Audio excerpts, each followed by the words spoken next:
શ્રાવણ માસમાં ગાયને ખવડાવો આ એક નાની ખાસ વસ્તુ જીવન બદલાઈ જશે। મિત્રો, શ્રાવણ માસ ભક્તિ, શ્રદ્ધા અને શક્તિનો અતિ પવિત્ર સમય ગણાય છે। આ મહિના દરમિયાન કરવામાં આવેલ દરેક સકારાત્મક કાર્યનું અનેક ગણું પુણ્ય મળે છે। હિન્દુ ધર્મમાં કહેવાય છે કે જો શ્રાવણ માસમાં ગાય માતાને એક વિશિષ્ટ વસ્તુ ચૂપચાપ ખવડાવવામાં આવે તો માતાજીની અહિતાન આશીર્વાદથી જીવનની તમામ મુશ્કેલીઓ દૂર થવા લાગે છે। જો આ શ્રાવણ માસમાં તમે પ્રેમપૂર્વક અને શ્રદ્ધાપૂર્વક ગાયને આ નાની ખાસ વસ્તુ ખવડાવશો તો તમને અણધાર્યા રીતે સફળતા મળશે, ઘરમાં સુખ શાંતિ આવશે અને ધનલક્ષ્મીનો વાસ હંમેશા રહેશે। આ ઉપાય વર્ષમાં માત્ર એક જ વખત કરવા જેવી વિશેષતાથી ભરેલું છે। કહેવાય છે કે ગાયમાં 33 કરોડ દેવીઓ અને દેવતાઓનો નિવાસ હોય છે। એ માટે ગાયને પૂજન અને સેવા આપવી એ ઈશ્વરને પૂજવા જેવું જ માનવામાં આવે છે। શ્રાવણ માસ દરમિયાન આ નાનું સાધારણ પણ અસરકારક ઉપાય કરો। માત્ર એક નાની વસ્તુ ગાયને ખવડાવવી છે। એના સાથે ગાયની સેવા કરો, તેનું તિલક કરો અને ઓમ શ્રી દત્તાત્રેયાય નમઃ મંત્રનો જાપ કરો। આ ક્રિયા મૌન રાખીને કરો અને કોઈ પણ પ્રકારનું બતાવટ ન રાખો। આના ફળરૂપે તમે મેળવી શકો છો ઘરમાં ક્યારે અન્નધનની અછત ન રહે, વ્યવસાય અને નોકરીમાં અચાનક વૃદ્ધિ થાય, પરિવારમાં ખુશીઓનું આગમન થાય, જૂના દેવા અને કષ્ટો દૂર થાય, પૂર્વજોના શ્રાપોથી મુક્તિ મળે અને 7 પેઢી સુધી સુખદાયી અસર રહે। શ્રાવણ માસ ભક્તિ, સેવા અને સમૃદ્ધિ માટે શ્રેષ્ઠ સમય। તો હવે આપણે આ ઉપાય વિશે આગળ વધીએ, પરંતુ વિડીયોમાં આગળ વધતા પહેલા જો તમે ઈચ્છો છો કે માતા મહાદેવની કૃપા સદાય તમારા અને તમારા પરિવાર પર રહે, મહાદેવના આશીર્વાદથી તમે ખૂબ ઉન્નતિ કરો અને આગળ વધો, તો કમેન્ટ બોક્સમાં જઈને તરત જ હર હર મહાદેવ જરૂર લખો। આધ્યાત્મિક અને વાસ્તુશાસ્ત્ર પર આધારિત જ્ઞાન માટે અમારી ચેનલને વાસ્તુ વિશેષ ગુજરાતીને અવશ્ય સબસ્ક્રાઇબ કરો। તમને મહાદેવનો આશીર્વાદ મળશે અને તમારી મનોકામના પૂર્ણ થશે। તો ચાલો મિત્રો હવે ઉપાય વિશે આગળ વધીએ। આ વિડીયોમાં અમે તમને ગાયને લગતા કેટલાક એવા ખાસ અને પ્રભાવશાળી ઉપાયો વિશે જણાવવાના છીએ જે શ્રાવણ માસના પવિત્ર સમયમાં કરવામાં આવે તો તમારા જીવનમાં તમામ દુઃખ, પીડા અને સમસ્યાઓ દૂર થઈ શકે છે, કોઈપણ કાર્યમાં આવતા અવરોધો અને બાધાઓમાંથી મુક્તિ મળે છે। બીજા શબ્દોમાં કહીએ તો જીવનમાં અપાર સુખ, શાંતિ અને સમૃદ્ધિનો પ્રવાહ શરૂ થાય છે। તમે આર્થિક રીતે મજબૂત બનશો અને ઘરમાં ક્યારે અન્ન કે ધનની કમી અનુભવવી નહીં પડે। મિત્રો, શ્રાવણ માસના દિવસે શું ખાવું અને શું ટાળવું જોઈએ? મહાદેવને પ્રસન્ન કરવા માટે કયો ખાસ ઉપાય કરવો જોઈએ? આ બધું જ આપણે આ ખાસ ધાર્મિક માહિતીથી ભરેલા વિડીયોમાં જાણીશું। મિત્રો, શ્રાવણ માસમાં વિકારો પર નિયંત્રણ રાખવું અત્યંત જરૂરી છે। ક્રોધ ન કરવો જોઈએ, પોતાની વાણી પર સંયમ રાખવો જોઈએ અને અજાણતા પણ કોઈનું અપમાન ન કરવું જોઈએ। તમારા વિશે તેમજ અન્ય લોકો વિશે ખોટું બોલવાનું ટાળવું જોઈએ, કારણ કે શ્રાવણ માસમાં સાધુતા અને સદાચારથી જીવન જીવવું મહાપુણ્યકારક છે। ચાલો હવે વાત કરીએ કે શ્રાવણ માસમાં ગાયને કઈ ખાસ વસ્તુ ખવડાવવી જોઈએ। સાથે જ જાણીએ એવો એક સરળ પણ ખૂબ જ શક્તિશાળી ઉપાય જેના થકી વ્યક્તિની 7 પેઢી સુધી ધનની અછતનો સામનો કરવો ન પડે। દુઃખ, પીડા, સંકટ અને કષ્ટ હંમેશા માટે દૂર થઈ જાય અને તમામ સુખ તમારા જીવનમાં પ્રવેશ કરે। મિત્રો, સનાતન પરંપરામાં ગાય, ગંગા અને ગાયત્રીનું અત્યંત ઊંચું ધાર્મિક સ્થાન છે।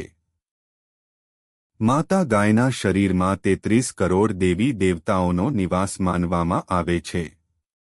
લોકો ગાય માતાની પૂજા કરે છે જેથી બધા દેવી દેવતાઓની કૃપા તેમને પ્રાપ્ત થાય। ગાયની સેવા કરવાથી માત્ર આ જન્મના નહીં પણ પૂર્વ જન્મના પણ પાપો નાશ પામે છે।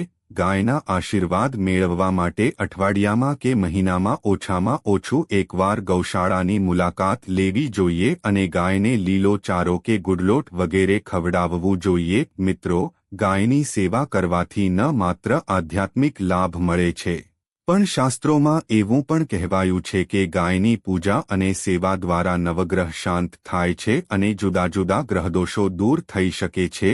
ઋતુ પ્રમાણે ગાયની સેવા કરવી પણ અત્યંત મહત્વપૂર્ણ છે. ઉનાળાની ઋતુમાં ગાય માતાને ઠંડુ અને તાજું પાણી આપવા ત્રાટક પુણ્ય ફળ મળે છે, જ્યારે શિયાળામાં ગોળ અથવા ગરમ લોટના લાડુ જેવી વસ્તુઓ ખવડાવવી વધુ શ્રેષ્ઠ માનવામાં આવે છે. ઉનાળામાં ગાયને ગુઠિયા જેવી મીઠાઈ પણ ઓકેઝનલી આપી શકાય છે, ખાસ કરીને જ્યારે આપણે ગૌ માતા માટે પ્રેમભર્યા ભાવથી સેવા કરીએ છીએ. ગાય માતા ઘણા શુભ અને અશુભ સંકેતો સાથે પણ જોડાયેલી છે, કારણ કે એમના શરીરમાં 33 કરોડ દેવદેવતાઓનો નિવાસ માનવામાં આવે છે. ઉદાહરણ તરીકે, જો ગાય દૂધ પીતી વખતે અચાનક ઠોકર ખાય અને ઉછળી જાય, તો તેને શુભ સંકેત તરીકે લેવામાં આવે છે.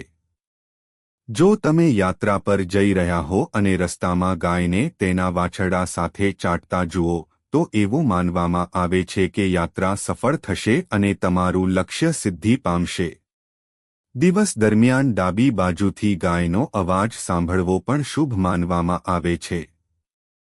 ગાય સાથે ક્યારેય દુષ્કર્મ ન કરો. ગાયને પીડાવવી, તેને મારવી કે ત્રાસ આપવો ઘોર પાપ માનવામાં આવે છે.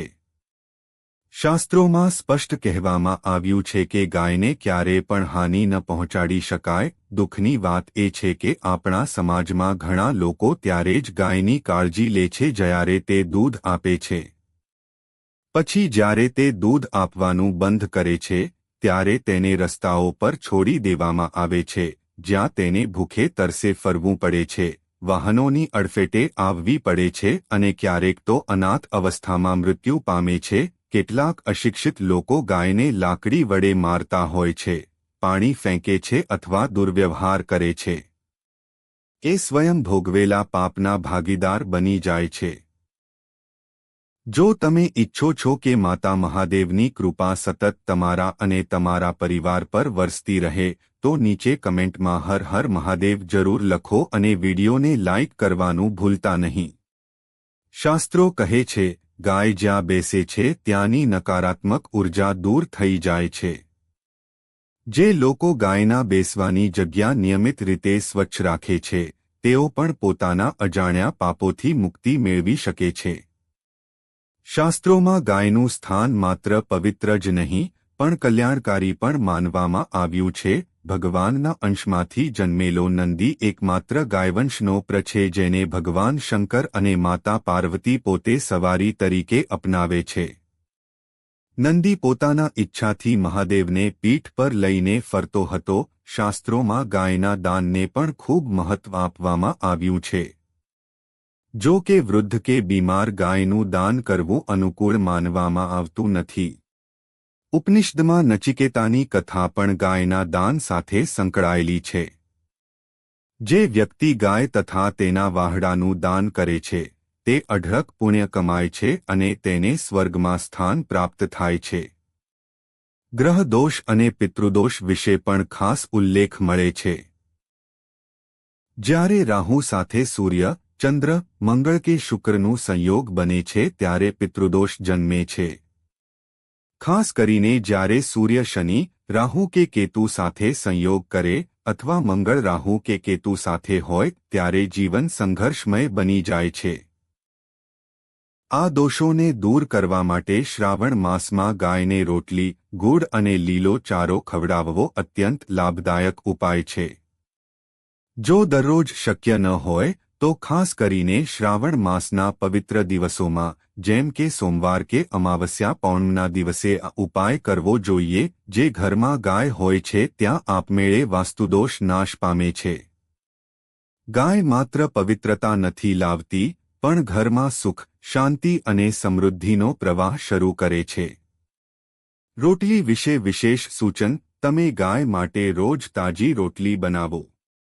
જો તમે રોટલી બનાવીને બાજુ પર રાખો અને બીજે દિવસે આપો, તો એ વાસી ગણાય છે અને એવી રોટલી આપવાથી ઘરમાં નકારાત્મકતા પ્રવેશી શકે છે.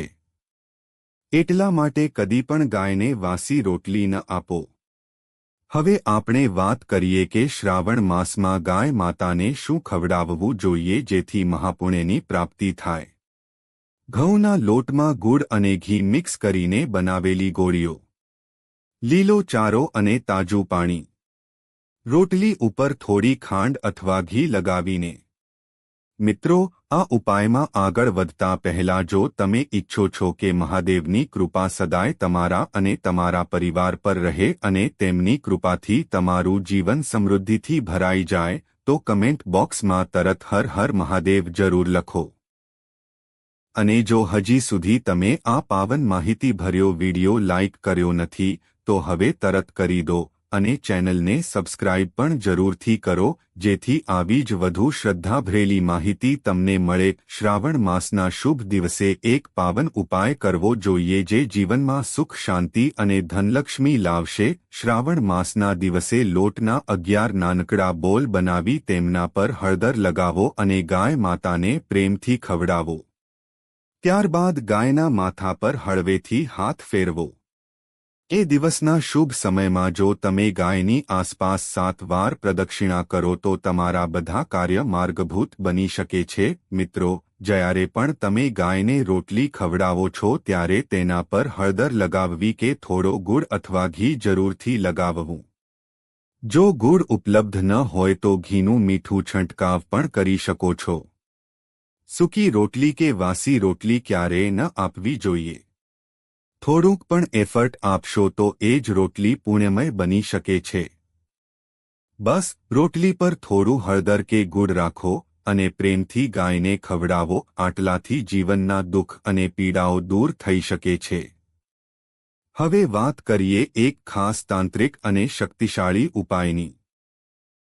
જો તમે પૈસાની તંગી કે જીવનમાં સતત તણાવ અને નિષ્ફળતાઓનો સામનો કરી રહ્યા છો, તો શ્રાવણ માસમાં નીચે આપેલો ઉપાય જરૂર અજમાવો. તમારે એક તૂટેલું ન હોય તેવું બેલપત્ર લેવું છે. સાથે લેજો પીળું ચંદન જો સામાન્ય મુશ્કેલી હોય, લાલ ચંદન જો જીવનમાં નિષ્ફળતાઓ છે, મધ જો અત્યંત દુર્ભાગ્ય ચાલી રહ્યું હોય. આમાંથી કોઈ એક વસ્તુનો જ ઉપયોગ કરવો છે. સાથે તમારે એક ચોખાનો દાણો લેવો છે. તૂટી ગયો હોય તો ન ચાલે. એક તાંબાના વાસણમાં શુદ્ધ પાણી ભરો. પછી તમે સવારે કે સાંજના સમયે શાંતિપૂર્વક બેઠા રહો અને ધીમી ધીમે શ્રી શિવાય નમસ્તુભ્યમ મંત્રનો જાપ કરો. પછી જો લાલ ચંદન કે મધ હોય તો તેને ભીનું કરીને નાની આંગળી વડે બેલપત્ર પર બિંદી કરો.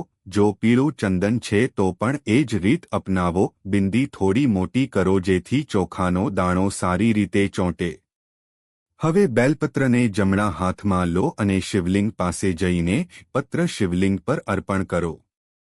ધ્યાન રાખો કે પાનનો ડાંકડો જલધારી તરફ હોવો જોઈએ અને અર્પણ સમયે પણ શ્રી શિવાય નમસ્તુભ્યમ મંત્ર જાપ ચાલુ રાખો. આ રીતે શિવજી પાસે મનોકામના પૂર્તિ માટે હૃદયપૂર્વક પ્રાર્થના કરો. આ ઉપાય શ્રાવણ માસના કોઈ પણ સોમવાર કે પવિત્ર તિથિ પર કરો. તમારે વધારે કંઈ ન કરવાનું હોય તો માત્ર ગાયને તાજી રોટલી ખવડાવી અને ભગવાન શિવનું સ્મરણ કરો. તે પણ પુણ્યદાયક છે. મિત્રો, જો તમે ઈચ્છો છો કે માતા મહાદેવની કૃપા સતત તમારા અને તમારા પરિવાર પર વરસતી રહે, તો નીચે કમેન્ટમાં હર હર મહાદેવ જરૂર લખો અને વિડીયોને લાઇક કરવાનું ભૂલતા નહીં. તો માત્ર 5 રૂપિયાનો છૂટો ગોળ ખરીદી ગાય માતાને શ્રાવણ માસના પવિત્ર દિવસ કોઈપણ સવારમાં ખવડાવજો. આ નાનકડું અને સરળ કાર્ય પણ તમારા જીવનમાં ખૂબ શુભ પરિણામો લાવી શકે છે. એકમાત્ર શરત એટલી કે તમને એમાં શ્રદ્ધા હોવી જોઈએ. વિશ્વાસ રાખજો કે તમે આ ઉપાય સાચા દિલથી કરશો તો ભગવાન ભોલેનાથ અને માતા પાર્વતી બંને પ્રસન્ન થશે અને તેમનો આશીર્વાદ તમારું જીવન બદલી શકે છે. મિત્રો, તમે જાણો જ છો કે પાર્વતીજી જ અનુરૂપ છે. જ્યારે માં પાર્વતી પ્રસન્ન થાય છે ત્યારે મહાદેવ અને ધનકૃપા આપનારી શક્તિઓ પણ સક્રિય થાય છે. હવે જાણીએ કે શ્રાવણ માસના દિવસે કયા ખાસ કાર્યો કરવાના હોય છે અને ખાસ કરીને ગાય માતાને કઈ વસ્તુ ખવડાવવી. ગાયને પ્રેમપૂર્વક ગોળ ખવડાવવો ખૂબ શુભ માનવામાં આવે છે. ₹5 કે તેનાથી વધારેનો તાજો ગોળ લાવો, પણ 5થી ઓછો નહીં. એમાં તમારી શ્રદ્ધા જોવા આવે છે, રકમ નહીં. ગાયને ગોળ ખવડાવ્યા પછી તેના માથા પર હળવેથી હાથ ફેરવો અને શાંતિથી શ્રી ગાયત્રી મંત્રનો જાપ કરો. આ ઉપાયથી તમારા જીવનમાં સુખ શાંતિ અને મનોકામના પૂરી થવાની શક્તિ રહે છે. શ્રાવણ માસના દિવસોમાં માતાજી અને મહાદેવને પ્રસન્ન કરવા માટે ગુલાબનો ફૂલ અને લવિંગ અર્પણ કરવો પણ અત્યંત શુભ માનવામાં આવે છે. જેમ કે લાલ કપડા પર 2 લવિંગ રાખી માતાજીને અર્પણ કરો. પછી આ લવિંગ ઉપાડી લ્યો અને તેને ઘરની તિજોરીમાં અથવા ગુપ્ત સ્થળે રાખો. એનાથી તમારા ઘરમાં સમૃદ્ધિનું નિવાસ થાય છે, પૈસાની નુકસાની અટકે છે, કોઈની નજર તમારું નુકસાન નહીં કરે. તો મિત્રો, જો તમને આ પાવન માહિતી ગમી હોય તો કૃપા કરીને વિડિયોને લાઇક કરો અને કમેન્ટ બોક્સમાં હર હર મહાદેવ લખો. માતા પાર્વતી અને મહાદેવના આશીર્વાદ તમારા જીવનમાં ધનલક્ષ્મી અને શાંતિ લઈ આવે તે જ આશા સાથે. અને હા, જો હજી સુધી તમે વાસ્તુ વિશેષ ગુજરાતી ચેનલને સબસ્ક્રાઇબ નથી કર્યું તો આજે જ કરો, જેથી આવા વધુ આધ્યાત્મિક ઉપાયો અને ઉપચારોની માહિતી તમને સમયસર મળે. આજ માટે એટલું જ. આગળ ફરીથી મળીશું એક નવી વિડિયો સાથે. હર હર મહાદેવ.